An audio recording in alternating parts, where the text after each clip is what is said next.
Hi guys, Hello. we're back for another vlog. Today we're talking about organics and what they are, why they're important, and we have a list of the dirty dozen. So we know that for some people buying organic is quite expensive. I know my mum often says that she's quite selective with the things that she buys that are organic because they are a lot pricier. So I just wanted to start off by giving the 2019 Dirty Dozen foods list.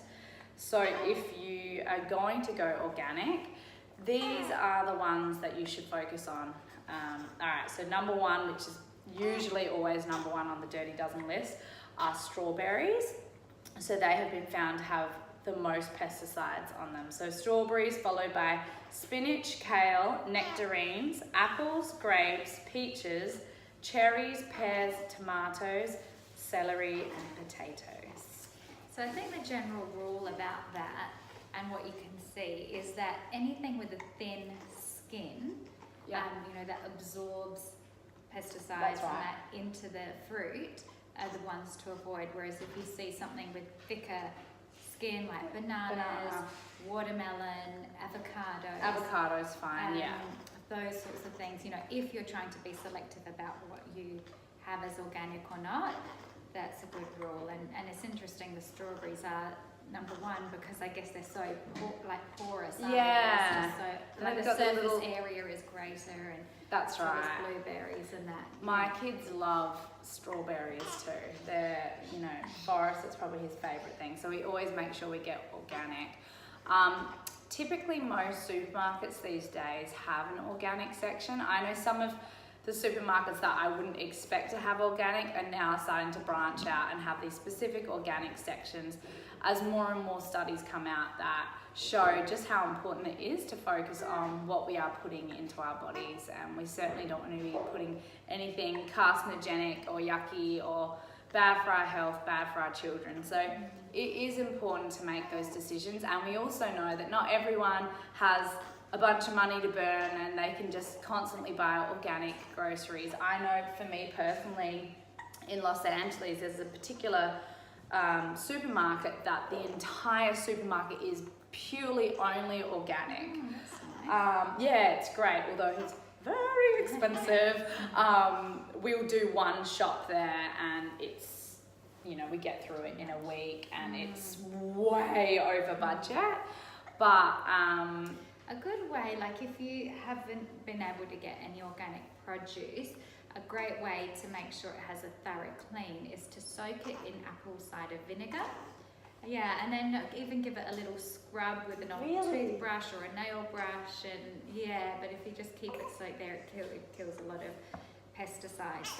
And I guess it depends a lot what country you're in as well, because, for example, where I'm originally from in Brazil, they do have a lot of pesticides on their produce, unfortunately. And if there wasn't, then all crops would be absolutely rid of pests, and there'd be no business. But unfortunately, there are pros and cons to that.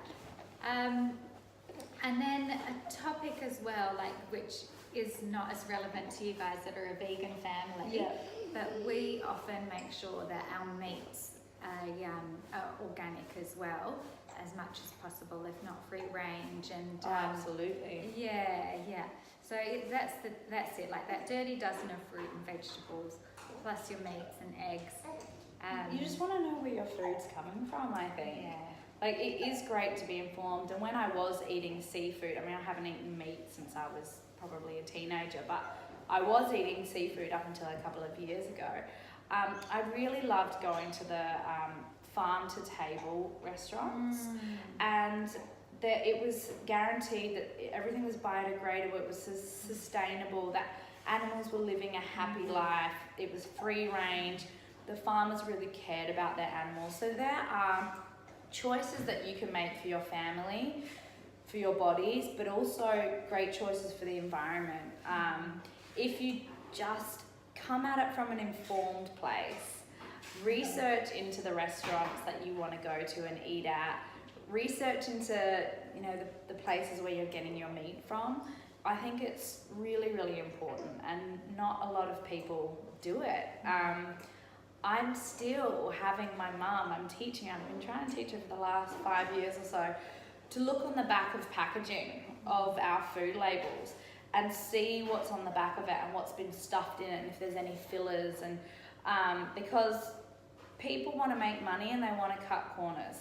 So generally we try and stick to the outside lanes of the supermarket, because that's where all the fresh produce is, and you know, the baked breads. And as soon as we start going into the middle section of the aisles, there's always all the packaged stuff that's filled with stuff like MSG and various things that aren't going to be good for your body. It can be really hard to navigate through, you know, where is it coming from, and are you getting all the nutrients you need from it, which is, you know, one of the reasons why we created Lovewell, just a really nice whole food supplement where you can get yours and your children's, if you have any, you know, all, you know, beautiful nutrients in there, and just supplement your current diet in case you're not getting the nutrients that you do need. And it doesn't mean you can go out and eat junk food,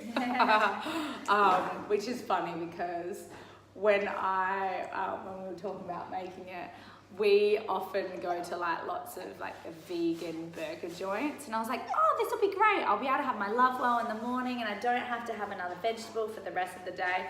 That is not the case, people. You still have to make sure that you are making smart food choices. And the great thing about Lovewell is you do get that heaping of nutrition, and then you can incorporate into a whole foods based diet, which is great for you and your families. So yeah, is there anything else you want to talk about on the subject? Well, on that, you know, we have also included the really important ingredients in there to be organic. So any organic, the thin skin fruits, and because we made that conscious decision to not make it 100% organic because of the price point. We wanted it to be accessible to everyone, so we feel like we've got a really great balance, and what's in there and what's organic. So yeah, we're doing everything we possibly can consciously to put a beautiful product out there. Yeah, and you're a big fan of Lovewell, aren't you? Did you have yours this morning? You did. Bodie had his this morning, and I put 2 bananas in there. What? I put 2 full bananas in his Lovewell. That's a good idea. Yeah, it was very chunky and thick. Should we try that? I know how big Poet's tongue is. How big? It's a little baby tongue. All right, guys. Well, we're sending love, and we will see you next week for another vlog. Mwah. Bye.